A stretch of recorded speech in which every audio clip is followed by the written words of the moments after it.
Okay, here is a short tutorial on how to count atoms. Okay, so counting atoms.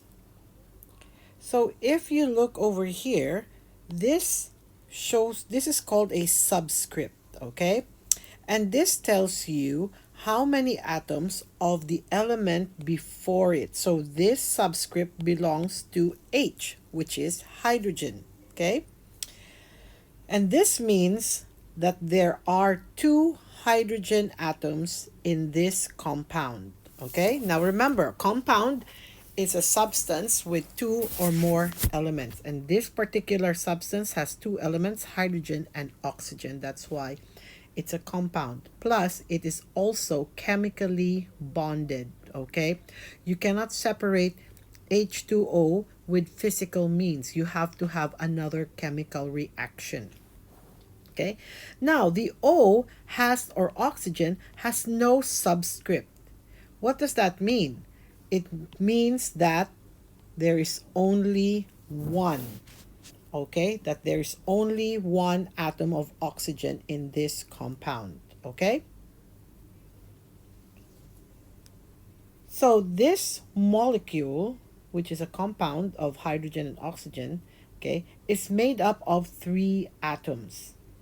Okay, two hydrogen atom and one oxygen atom, making it a total of three atoms. Okay, now sometimes you will see a big number, okay, before the molecule. Okay, this big number says that there are two water molecules. So if we expand it, like think math, this is the same as, okay, let me just get a nice color. Okay, two water molecules. So when you count it, how many hydrogen atoms are there?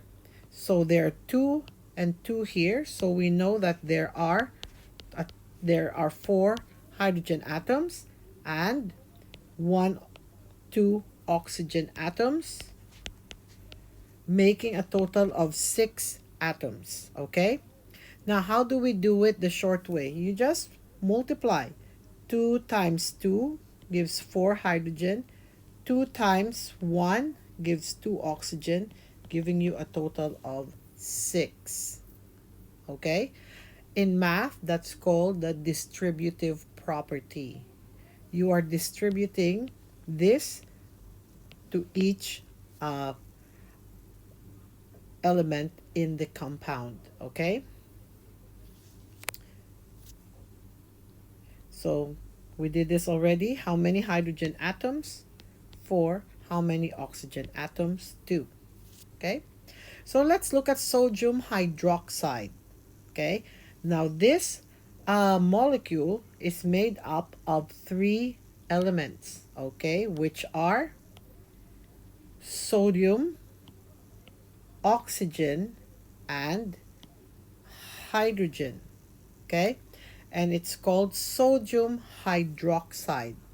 OH is read as hydroxide. So how many sodium atoms? 1, because there is no number there, so it's 1.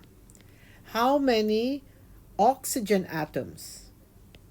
How many hydrogen atoms? 1. So total 3 atoms. Okay? How about 3 NaOH? Now remember, we said that 3 means there are 3 molecules of sodium hydroxide.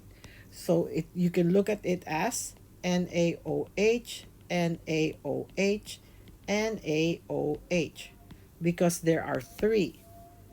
So how many sodium atoms? 1, 2, 3.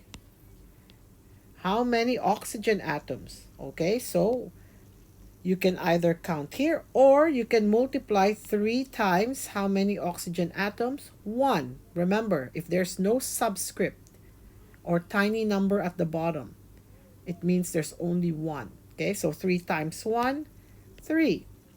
How many hydroxide? How many hydrogen? 3 times 1, 3. So this has a total of 9 atoms. Okay?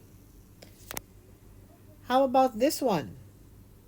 Hydrogen peroxide. Okay?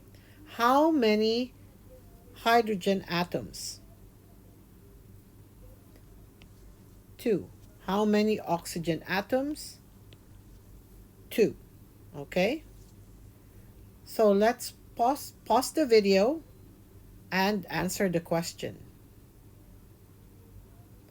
Okay, so as you can see, we have 4 molecules of hydrogen peroxide. So we can multiply 4 times 2 because there are 2 hydrogen atoms here, and we are looking at 4 molecules of hydrogen peroxide. So there are 8 hydrogen atoms, and 4 times 2, 8 oxygen atoms. Okay? How about this one? Pause the video and answer it. So let's look at this one. You can see that, okay, the subscript is here. So that means there are 2 hydrogen atoms, okay? And since there is no number beside S, that means there's only 1 sulfur atom, and since there's a subscript of 4 beside the oxygen, that means there are 4 oxygen atoms, giving you a total of 7 atoms. Okay? How about this one? Again, pause the video and answer it. Now remember, okay, this big number over here says that there are 2 molecules of this whole compound, okay? So again, multiply 2 times 2. That means there are 4 hydrogen atoms. 2 times 1, 2 sulfur atoms. And last, 2 times 4, 8 oxygen atoms, giving a total of 14 atoms. Okay?